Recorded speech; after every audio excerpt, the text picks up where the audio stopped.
Where should you look for walleyes? And I know it varies. You have walleyes in rivers, you have walleyes in reservoirs, lakes, ponds, all of the above. But as a general rule throughout this season, if you could take me through starting at early ice, going all the way through the season, what is your game plan when you're going out and you're looking for where you would find the fish, especially on like lakes, reservoirs, that kind of thing? Right.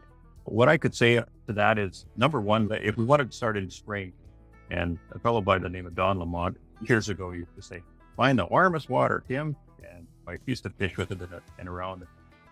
Good guy. And at the end of the day, that's one of the keys is finding shallow water, the warmest water you can find. And a lot of times, like fishing a lake like Lake Diefenbaker, let's say, for instance, the water temperature in the 40s, and we do spring tournaments. And if you can find 50, 52, 54, just even 2 or 3 or 4 degrees warmer, that is going to be lights out. Those fish go back in those big bays, and they go back in areas where the water is going to warm quicker with a darker bottom. And that's where we like to target the fish. And that's always been a key for me.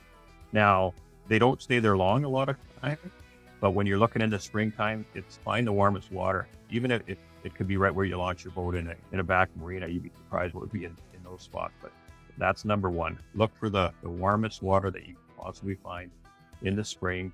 Sometimes your boat launch goes in the middle of the lake and there's no warm water close to it. So you might have to make a drive or a long run to find that warmer water. But at the end of the day, it's going to pay off in dividends. You're going to be able to catch the biggest fish and the most fish, in my opinion. They like the warm water.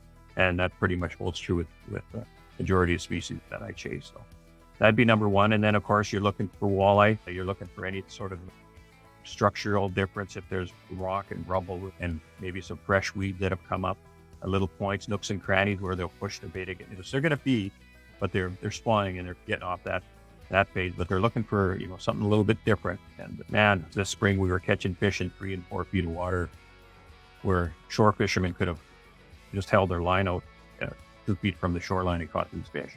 That's how shallow they were. You pitch to the shoreline, pull it off the edge, and boom.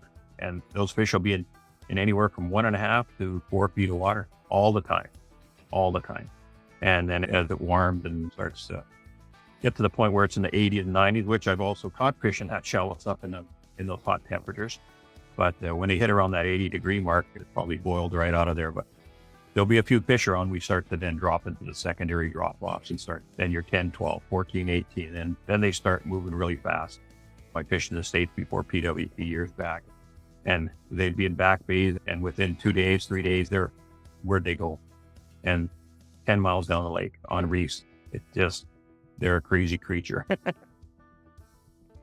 But that's probably number one, would be the spring. And then in the summertime, as things start warming up, they start migrating down the shoreline. They're looking for feed. They're getting into their summer patterns. And then you start in the spring, you're fishing usually, historically, flip bobbers, light jigs, live bait, some crankbaits and stuff like that, throwing that sort of stuff. We do a little bit of that, but mostly it's bobbers and jigs and Lindy rigging.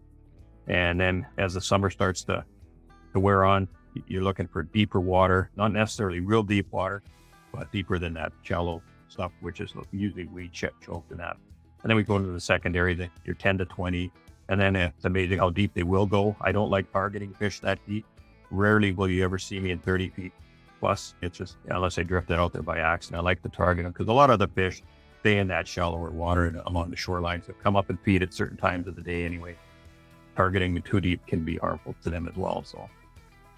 So that's the summer kind of process. And again, we start moving a little quicker in the summertime. We're starting to pull crankbaits. You're starting to pull a spinner with PK, got a new wobbler out and a PK disc. And we're starting to pull those on live bait, either artificial or leeches or crawlers. So we start doing that and just moving a little bit quicker. And then come the fall, again, fish are usually a little bit deeper now. They're going to start taking up and coming into the shallower part of the water column again. But in the fall, we again start pitching and ripping. The ridge rattle is a really good one for targeting a deeper water fish as well. And jigs, spinners, anything like that. Well, and Lindy rigs. The fall classic was one on Lindy rigs and crankbaits basically. Both. And then the winter time, of course, early winter is my fun time. Everybody likes to hit that early bite. And we again start over with the PK spoons and the ridge rattlers and jigs and whatnot. Yeah, location is key though. You got to do your homework. You got to know where you're going. If you're just going out there helter skelter, it's not going to work.